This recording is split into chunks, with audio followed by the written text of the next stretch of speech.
আমি পয়লা বৈশাখের দিন মা তারার কাছে তারাপীঠে অনলাইনে পুজো পাঠিয়েছিলাম। সে পুজো প্রশাসন বলে আমাকে একটা পার্সেল পাঠিয়েছে।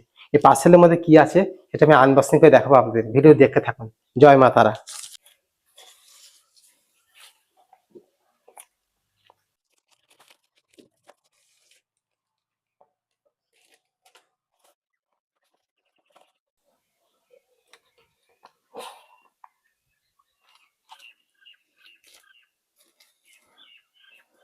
মা কালীর আশীর্বাদ স্বরূপ উনি একটা ফুল পাঠিয়েছেন,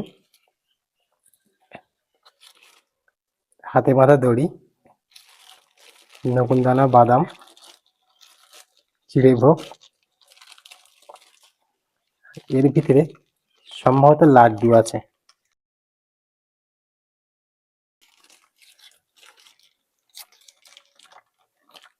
না, এর মধ্যে প্যাড়া।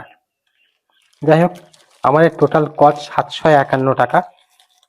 ভিডিওটি ভালো লাগলে জয় মা তারা লিখে কমেন্ট করে জানাবেন। ধন্যবাদ সবাইকে, সুস্থ থাকুন।